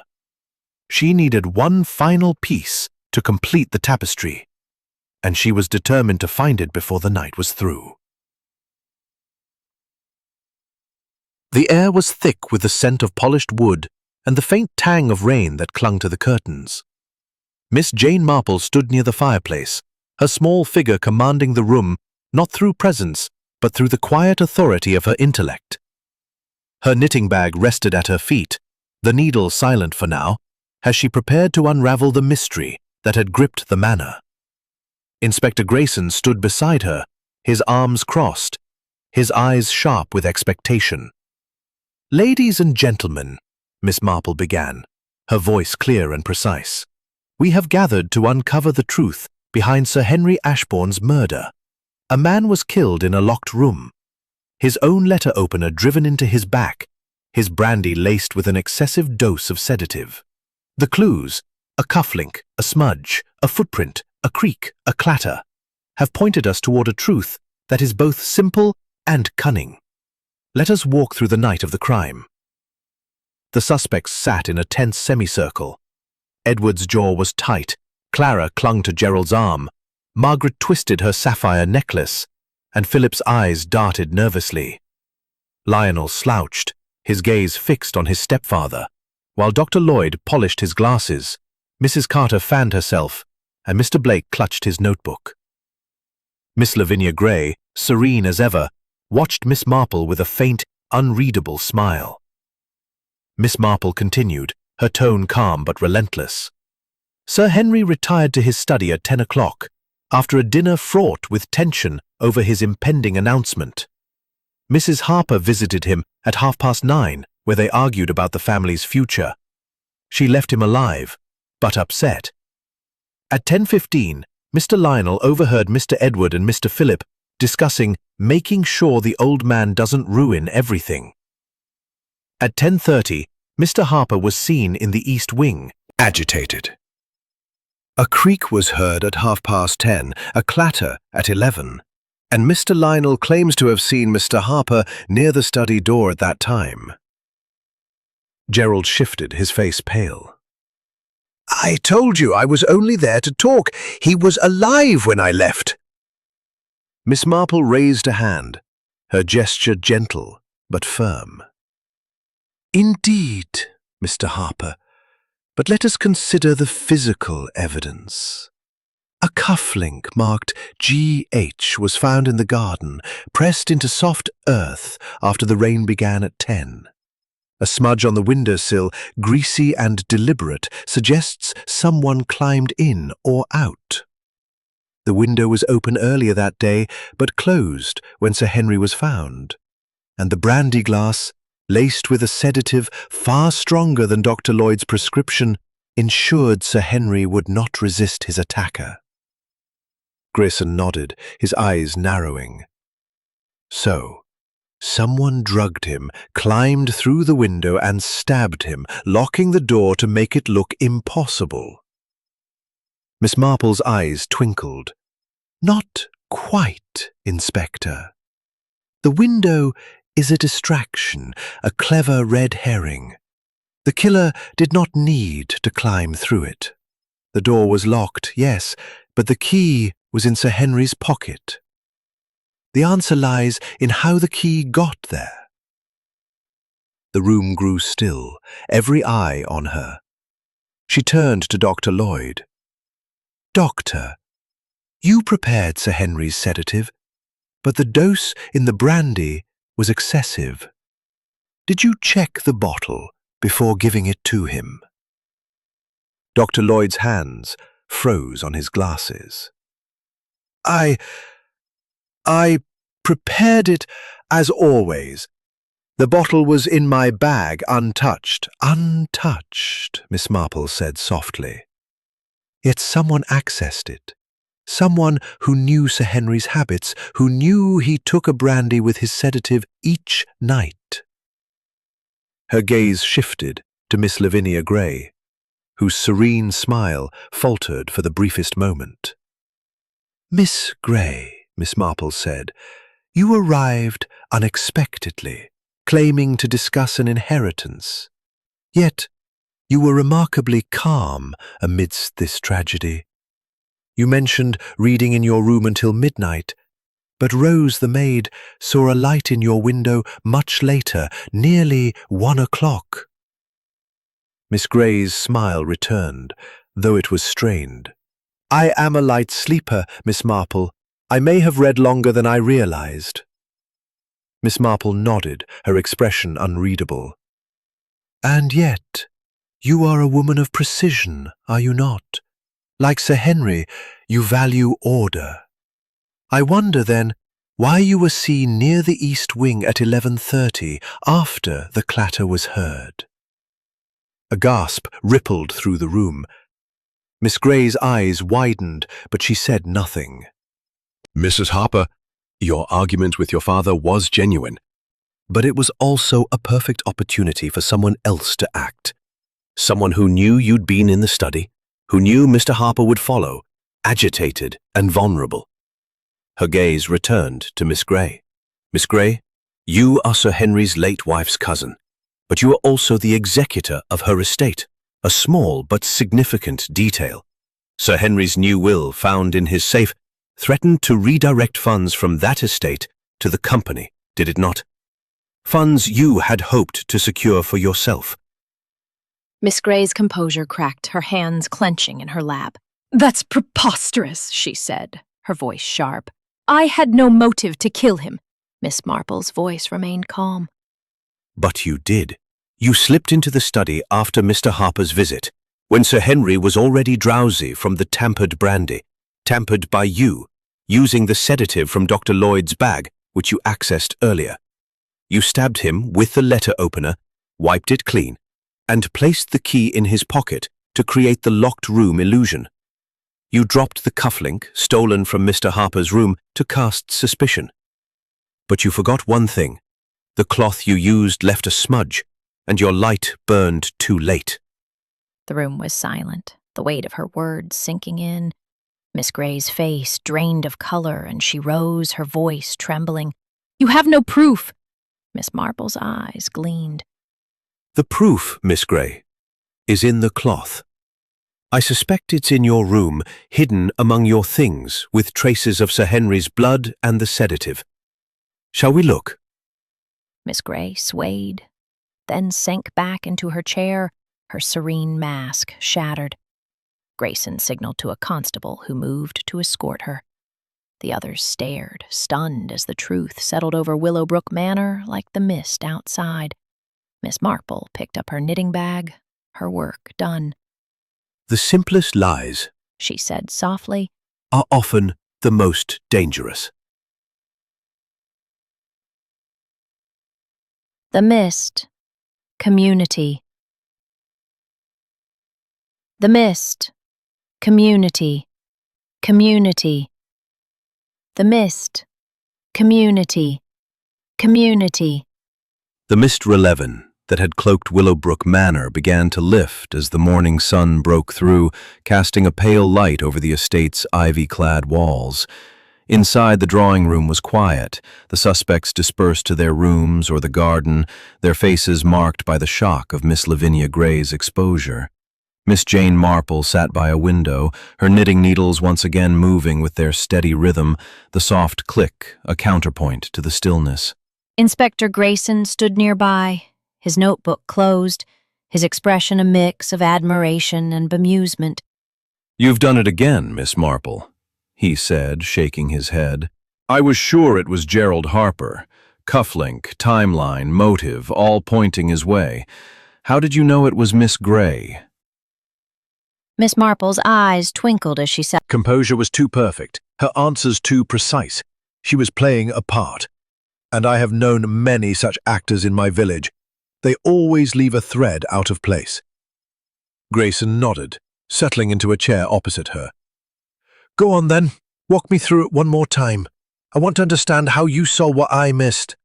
Miss Marple smiled faintly, her hands folding over her knitting. "Very well, Inspector. Let us begin with the crime itself. Sir Henry was found in a locked room, stabbed with his own letter opener, his brandy laced with an excessive dose of sedative. The locked door suggested an impossible crime, but the key in his pocket told a different story. It was placed there to create the illusion, a trick to mislead us." She paused, a gaze drifting to the window, where the grounds stretched toward the yew tree. The window was the first red herring. The smudge on the sill, the cufflink in the garden, the footprint, they all pointed to someone entering or exiting. But the smudge was not from a hand or glove, but a cloth, used to wipe the letter opener clean. The cufflink marked GH was too convenient, dropped in soft earth after the rain began at 10. It was meant to incriminate Mr. Harper, whose agitation and presence in the East Wing made him an easy target. Grayson leaned forward, intrigued. "So, you suspected it was planted?" "Indeed," Miss Marple said. "Mr. Harper admitted to being in the study at 11, arguing about investments. He left Sir Henry alive, but drowsy from the sedative. Someone else entered after him, someone who knew the household's routines, who had access to Dr. Lloyd's medical bag, and who understood Sir Henry's habits. Miss Gray, as a cousin and executor of the late Mrs. Ashbourne's estate, had both opportunity and motive." Grayson frowned. "The motive? I'm still not clear on that. Why kill Sir Henry over an inheritance?" Miss Marple's needles resumed their rhythm. Sir Henry's announcement, as we learned from Mr. Blake, was to redirect funds from his late wife's estate to Ashbourne Textiles. Miss Gray, who stood to inherit a significant sum, saw her future threatened. She arrived uninvited, claiming family ties, but her true purpose was to assess Sir Henry's intentions. When she learned of the new will, she acted. She tampered with the sedative, slipped into the study after Mr. Harper's visit, and stabbed Sir Henry while he was unconscious. She wiped the knife, placed the key in his pocket, and dropped the cufflink, stolen from Mr. Harper's room, to cast suspicion elsewhere. Grayson shook his head. "And the clatter, the creak." The creak at 10:30 was likely Miss Gray, moving through the East Wing, checking the corridor, Miss Marple said. The clatter at 11 was the letter opener falling as she wiped it clean. She was careful, but not careful enough. The smudge on the sill, the late light in her room, Composure, these were the threads that betrayed her. Grayson sighed, a wry smile tugging at his lips. You make it sound simple, Miss Marple, but I'd have locked up Gerald Harper if not for you. Miss Marple's smile was gentle. People are rarely as clever as they think, Inspector. Miss Gray constructed a lie, but lies are fragile things. They crumble under scrutiny like a poorly spun yarn. She rose, gathering her knitting bag. Now I must return to St. Mary's Mead. My roses need tending, and I dare say the village will have its own small dramas to occupy me. Grayson stood, offering a rare nod of respect. You've a gift, Miss Marple. If ever we need you again, I'll know where to find you. Miss Marple's eyes twinkled. I am always here, Inspector. In my little cottage, watching the world go by. People are the same everywhere, you know. Full of secrets, but oh so predictable. As she stepped into the hall, she glanced back at the drawing room, where the family was beginning to emerge from their shock. Clara clung to Gerald, her relief tempered by lingering distrust. Edward stood alone, his face heavy with the weight of his new responsibilities. Margaret and Philip whispered together, their future uncertain. Lionel, no longer slouching, watched them all with a new wariness. The manor, freed from its immediate shadow, would carry the scars of this tragedy for years to come. Miss Marple walked out into the morning, the sun now bright, the mist nearly gone. The gravel crunched under her feet as she made her way to the gate, her mind already turning to her garden and the quiet rhythms of village life. But she knew, as surely as her needles clicked, that another mystery would find her soon enough. For wherever there were people, there were secrets, and Miss Jane Marple was never far from the truth. Chapter 12. The Hidden Motive. The sun had climbed higher over Willowbrook Manor, its rays piercing the last wisps of mist and bathing the estate in a golden light that seemed at odds with the turmoil within. Miss Jane Marple, her knitting bag tucked under her arm, had intended to return to her cottage in St. Mary's Mead, but a lingering unease kept her at the manor's gates. The case of Sir Henry Ashburn's murder had been solved, Miss Lavinia Gray's guilt established with the precision of a perfectly knitted scarf. But something nagged at Miss Marple's mind, a loose thread that refused to be tied off. She paused, her sharp eyes scanning the grounds, and decided to linger a little longer. Inside, the household was in disarray. Miss Gray had been taken into Silence, their marriage shaken by the accusations against him. Margaret, a sapphire necklace now still, clung to Philip, whose protective demeanor seemed tinged with unease. Lionel, no longer slouching, watched them all with a wary intensity, as if sensing more to uncover. Miss Marple returned to the drawing room, where Inspector Grayson was gathering his notes. He looked up, surprised. "Miss Marple, I thought you were off to your roses." She smiled faintly, settling into a chair. "Soon, Inspector, but I have been thinking. Miss Gray's motive, her fear of losing the inheritance, was clear, but I wonder if there was more to Sir Henry's announcement than we've uncovered. A man like him does not stir such passions without reason." Grayson raised an eyebrow. "You think there's another layer to this?" "People," Miss Marple said, her needles clicking softly as she resumed her knitting, "are like tapestries. The pattern may seem complete, but a closer look reveals hidden stitches. Might we examine Sir Henry's papers again? The letter on his desk perhaps holds more than we first saw. Grayson, intrigued despite himself, led her back to the study. The room was as it had been, save for the absence of the body and the letter opener, now evidence in police custody. The half-written letter still lay on the desk, its inkblot marking the abrupt end of Sir Henry's words.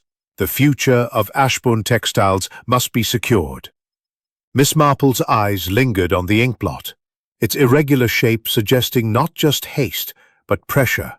"Inspector," she said, "this inkblot is not merely a mistake. It is as if the pen was pressed down with force, perhaps in anger or fear. And the letter, might we see the other papers in the desk?" Grayson unlocked the desk drawer, revealing a neat stack of documents. Among them was a second draft of the will, more detailed than the one in the safe. Miss Marple scanned it, her lips pursing slightly. "This is most interesting," she murmured. Sir Henry intended to transfer control of Ashbourne Textiles not to Edward alone, but to a board that included an outsider, a Mr. Thomas Ridley, a business rival. This would have diluted the family's power significantly. Grayson's eyes widened. "Ridley? He's a competitor, always sniffing around for a takeover. Why would Sir Henry consider him?" Miss Marple's needles paused. To punish his family, perhaps, or to protect the company from what he saw as their incompetence. But this suggests another motive, one that Miss Grey may not have acted on alone. She requested a private word with Mr. Reginald Blake, the solicitor, who entered the study clutching his notebook, his face pale. "Mr. Blake," Miss Marple said gently, "you knew of this draft, did you not? And of Mr. Ridley's involvement?" Met with Ridley last month, in secret. He said the family wasn't ready to lead, that Ridley's expertise would secure the company's future. I urged him to reconsider, but he was adamant. Miss Marple's eyes gleamed. "And did you share this with anyone? Miss Grey, perhaps?" Blake hesitated, then nodded.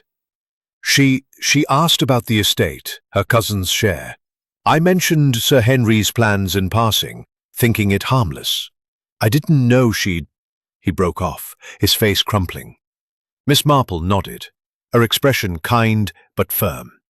"You gave her the motive, Mr. Blake. But I wonder, did anyone else know of Mr. Ridley?" Blake's eyes darted away. I may have mentioned it to Edward. He was furious, said it would ruin the family." Miss Marple's mind raced. Edward's anger, Lionel's overhearing of his conversation with Philip, the family's fear of being cut out. It all pointed to a deeper conspiracy. She turned to Grayson. "Inspector, might we gather the family once more? There is one final truth to uncover." In the drawing room, the family assembled, their faces wary. Miss Marple stood, a small figure commanding attention. "Sir Henry's death was not just about Miss Grey's inheritance," she said. "His plan to bring in Mr. Ridley threatened the entire family's control. Mr. Edward, you knew this, did you not? And you discussed it with Mr. Philip." Edward's face flushed, but he said nothing. Philip's grip on Margaret's shoulder tightened. Miss Marple continued, her voice steady. "Miss Grey acted alone in the murder, but I believe she was encouraged, perhaps unwittingly, by someone who shared her fear of losing everything. Someone who knew of the Ridley plan and saw Sir Henry's death as the only way to stop it." She turned to Edward. "Mr. Ashbourne, your conversation with Mr. Philip at 10:15 was not just about concern. It was about action. You didn't kill your father, but you set the stage, did you not? By sharing the Ridley plan with Miss Grey, knowing her desperation." Edward's face drained of colour. I only told her what father was planning. I didn't think she'd kill him." Clara gasped, and Margaret's necklace slipped from her fingers, clattering to the floor. Lionel's eyes widened, his suspicion of his uncle confirmed. Miss Marple's gaze softened. You did not wield the knife, Mr. Ashburn, but your words were a spark to Miss Grey's desperation. And that, I fear, is a burden you must carry. Grayson, stunned, turned to Edward. Is this true? Edward nodded, his voice hoarse. I didn't mean for it to happen. I couldn't let Father destroy us. Miss Marple gathered her knitting bag, her work complete. The truth, Inspector, is rarely simple. It is not just the act, but the motives behind it. Or fracture further. But that was no longer her concern. The truth had been found, and Miss Marple's quiet wisdom had prevailed once more. Chapter 13. Echoes of the Past. The afternoon sun cast long shadows across the grounds of Willowbrook Manor, its golden light softening the harsh edges of the tragedy that had unfolded within. The air was crisp, carrying the faint scent of damp earth and fading roses, a reminder of the world continuing beyond the manor's walls. Miss Jane Marple, her knitting bag slung over her arm, had intended to depart for St. Mary's Mead, but a lingering sense of incompletion held her back. The murder of Sir Henry Ashburn had been solved, Miss Lavinia Grey's guilt laid there, and Edward's unwitting role in sparking her desperation revealed. Yet, Miss Marple's keen mind sensed an echo of the past, a shadow that connected this crime to older secrets within the Ashburn family. She lingered in the manor's entrance hall, her eyes tracing the ornate portraits lining the walls, generations of Ashbournes, their stern faces staring down with the weight of legacy. Inspector Grayson, preparing to depart with his constables, noticed her hesitation. "Miss Marple," he said, his tone a mix of curiosity and respect, "you've already worked miracles. Is there something more?" Miss Marple's lips curved into a faint smile. "The mind, Inspector, is like a garden. Sometimes, even after the weeds are pulled, one finds a root left behind. I should like to speak with Mrs. Harper, Clara, alone, if I may." Grayson, though puzzled, arranged for Clara to meet Miss Marple in the small parlour, a room adorned with faded tapestries and a single window overlooking the rose garden. Clara entered, her face pale, her eyes red from crying. The strain of the past days, her argument with her father, the accusations against Gerald, and the revelation of Edward's role had left her fragile, like a porcelain cup on the verge of cracking. "Mrs. Harper," Miss Marple began, her voice gentle but probing, "you have been through a great ordeal, but I sense there is something you have not shared, something from long ago that weighs on you. Will you tell me?" Clara's hands twisted her handkerchief, her eyes darting to the window. "I don't know what you mean, Miss Marple. It's all been said. Father's death, Miss Grey, Edward's part in it." Miss Marple's needles clicked softly, a soothing rhythm. "And yet, your distress goes deeper, does it not? I have seen it in my village, grief that is not just for the present, but for old wounds. Your father's announcement, his harsh words about your marriage, stirred something. Perhaps something about your mother's estate, or her death." Clara's breath caught, her eyes widening. For a moment, she seemed on the verge of denial. "There's something I've never told anyone. Not even Gerald." Miss Marple leaned forward slightly, her expression kind, but unwavering. "Go on, my dear. The truth, once spoken, is lighter to bear." Clara's voice was barely audible. "Mother's death, 10 years ago. It wasn't an accident. She didn't fall down the stairs in a drunken stupor, as Father claimed. I was there, in the hall, that night. I saw them arguing, Father and Mother, at the top of the stairs. He was furious, shouting about her spending, her flirtations. And then she fell. I never believed it was an accident, but I was too afraid to speak. Father was so powerful, and I was young." Miss Marple's needles paused, her eyes softening with sympathy. "And Miss Grey, as your mother's cousin, knew of this?" Clara nodded, tears spilling down her cheeks. "She came to me last month, asking questions about Mother's estate. She said Father had cheated her out of her share, that he'd manipulated the will after Mother's death. I told her what I saw that night, not thinking she'd use it to justify killing him." Miss Marple's mind raced, the pieces of the puzzle shifting into a new configuration. Miss Grey's motive was not just financial, it was personal, rooted in a decade-old grudge against Sir Henry for his role in his wife's death. The new will, threatening to divert the estate's funds, had been the final straw, but the true spark was vengeance. "You poor child," Miss Marple said softly. "You carried this alone all these years. But why keep silent now?" Clara's voice broke. "I was ashamed and afraid for Gerald, for Lionel. If it came out that he might have killed Mother, it would destroy us all." Miss Marple reached out, patting Clara's hand.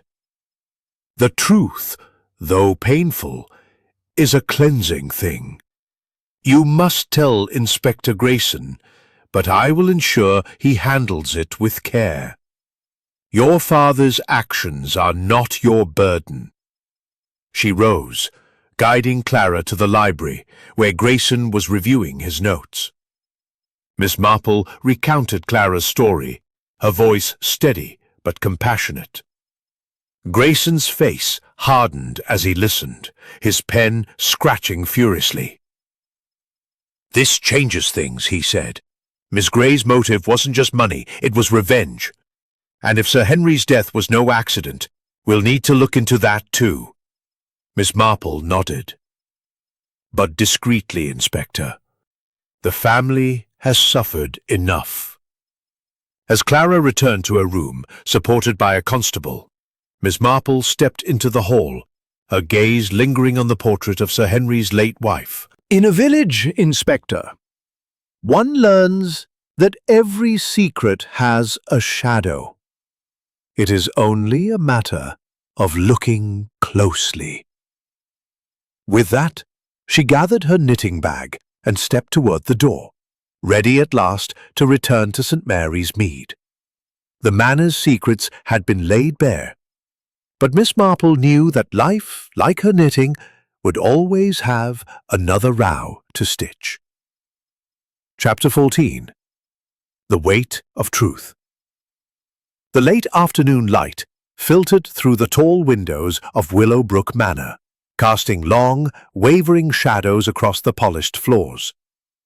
The air was still, as if the estate itself were holding its breath after the storm of revelations that had swept through its halls. Miss Jane Marple stood in the entrance hall, her knitting bag at her side, preparing to depart for St. Mary's Mead. The murder of Sir Henry Ashbourne had been solved, Miss Lavinia Grey's guilt exposed, and Clara's long-buried secret about her mother's death brought to light.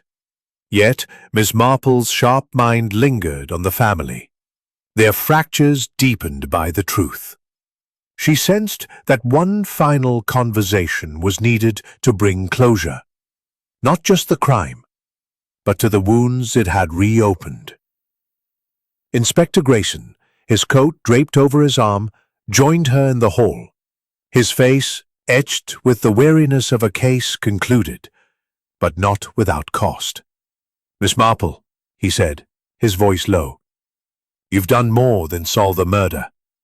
You've turned this family upside down. Clara's story about her mother, it's opened a new investigation. We'll need to look into Sir Henry's past, discreetly, as you suggested." Miss Marple's eyes twinkled faintly. "The past, Inspector, has a way of shaping the present. But I trust you will handle it with care. The Ashbournes have lost much: trust, unity, and now their father's legacy. They need time to heal. Grayson nodded, then hesitated. One thing puzzles me.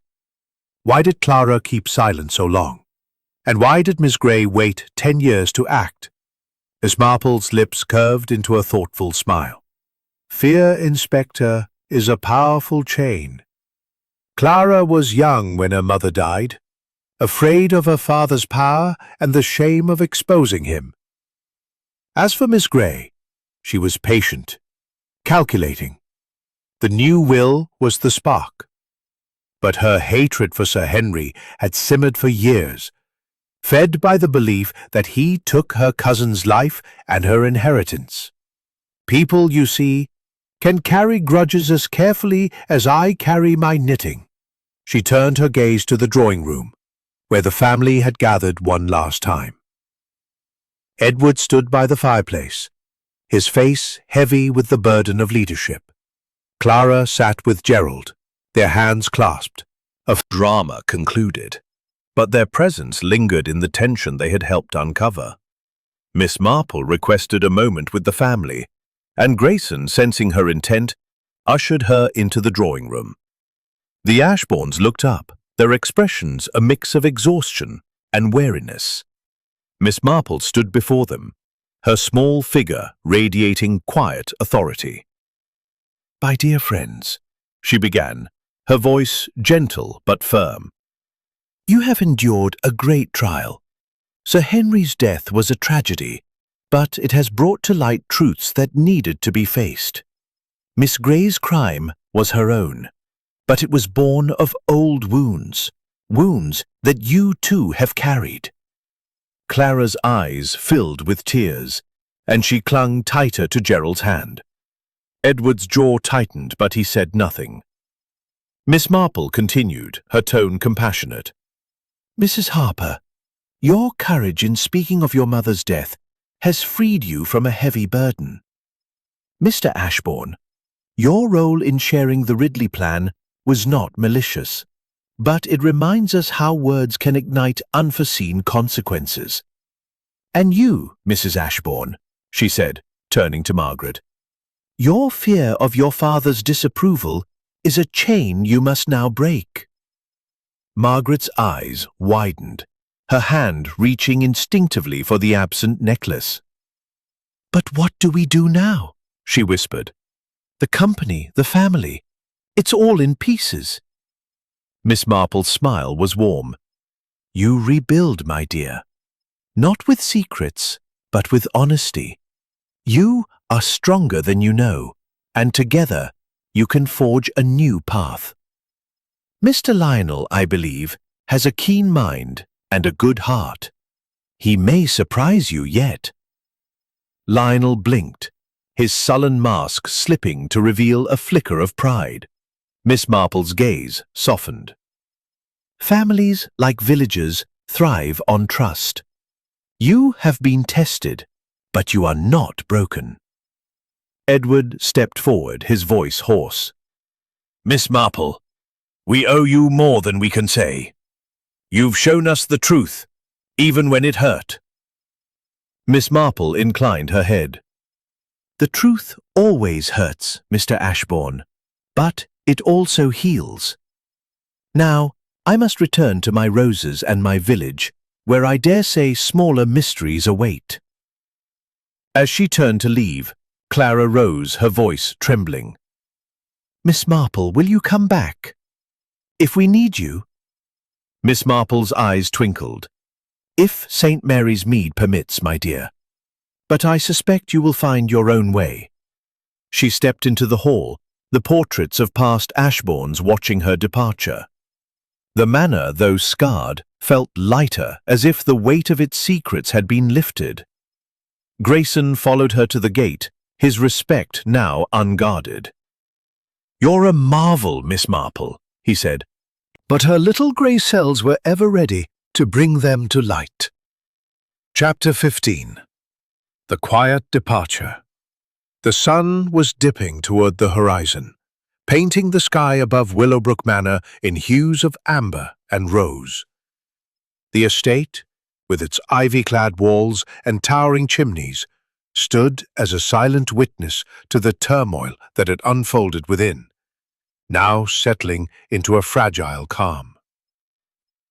Miss Jane Marple walked slowly along the gravel path, leading from the manor to the village of St. Mary's Mead, her knitting bag swinging gently at her side. The air was cool, carrying the scent of late summer blooms and the promise of an autumn soon to come. The mystery of Sir Henry Ashbourne's murder had been unravelled, Miss Lavinia Gray's guilt exposed, Clara's long-held secret about her mother's death brought to light, and the family's fractured bonds laid bare. Yet, as Miss Marple's shoes crunched softly on the gravel, she felt the quiet satisfaction of a task complete, tempered by the knowledge that some wounds would take time to heal. Behind her, the manor was alive with the subdued movements of a household in transition. Edward had taken up the mantle of leadership, his face set with determination as he prepared to meet with Mr. Thomas Ridley, the business rival whose involvement had sparked such deadly consequences. Clara and Gerald, their marriage strange but not broken, had retreated to their room, their hands clasped as they faced an uncertain future. Margaret, freed from the weight of her sapphire necklace, seemed to stand a little taller, her reliance on Philip tempered by a newfound resolve. Lionel, the sullen teenager, had surprised them all with a quiet offer to assist Edward with the company's accounts, his sharp mind hinting at a potential yet to be realized. Mrs. Carter, Dr. Lloyd, and Mr. Blake had departed, their roles in the drama concluded, leaving the family to navigate the aftermath. Miss Marple paused at the manor's gate, turning to take one last look at the grand estate. Its windows glowed with the warm light of evening, a stark contrast to the cold secrets it had harbored. She thought of her own village, St. Mary's Mead, where smaller dramas, petty jealousies, hidden loves, quiet betrayals played out in the cottages and tea rooms. Willowbrook Manor was grander, its stakes higher, but the human heart, she knew, was the same everywhere. Inspector Grayson caught up with her at the gate, his coat slung over his shoulder, his face a mix of relief and lingering curiosity. "Miss Marple," he said, tipping his hat, "I don't know how you do it. You saw through the lies, the distractions, and found the truth, where I saw only shadows. That business with Clara's mother, well, it's opened a can of worms, but we'll handle it with care, as you said." Miss Marple, place they are like stitches in my knitting, each one telling a story. Grayson chuckled, shaking his head. "You make it sound so simple. But I've learned my lesson. I'll not underestimate a village spinster again. If another case comes up in St. Mary's Mead, I'll be knocking on your door." Miss Marple's laugh was soft, like the rustle of leaves. "My door is always open, Inspector, though I hope for quieter days ahead. My roses need tending, and I've a new pattern to try, a scarf, I think, for the vicar's wife." Grayson hesitated, then asked, "One last thing. What made you stay today? You could have left after Miss Gray's arrest, but you dug deeper, found Clara's secret. Why?" Miss Marple's gaze drifted to the manor, its silhouette softening in the twilight. "The heart of a mystery, Inspector, is not just the crime, but the why. Clara's silence about her mother was a weight she carried too long. I saw it in her eyes, the same look I've seen in my village when someone hides a truth too painful to speak. To solve a crime is one thing. To free a soul is another." Grayson nodded, his respect unguarded. "You're a rare one, Miss Marple. Safe travels back to your village." She inclined her head, her smile warm. "Good evening, Inspector. Mind the shadows. They often hide the truth." With that, Miss Marple turned and walked toward St. Mary's Mead, the manor fading behind her. The path was familiar, lined with hedgerows and the soft hum of evening. She thought of the Ashbournes, their lives forever changed by the truth she had uncovered. Edward would lead, Clara would heal, Margaret would grow, and Lionel would find his place. The manor, like her village, would endure, its secrets now part of its history. As she reached her cottage, the familiar sight of her rose garden greeted her, the blooms nodding in the evening breeze. She set her knitting bag on the table, her fingers brushing the soft wool within. Tomorrow she would tend her roses, sip tea with her neighbors, and listen to the small dramas of St. Mary's Mead. But tonight, she allowed herself a moment of quiet pride. The puzzle of Willowbrook Manor was complete, its threads woven into a tapestry of truth. Miss Marple lit a lamp, its glow casting a warm circle in her sitting room. She picked up her knitting, the needles resuming their steady rhythm, and smiled to herself. The world would always have its mysteries, but as long as she had her little gray cells and a skein of wool, she would be ready to meet them.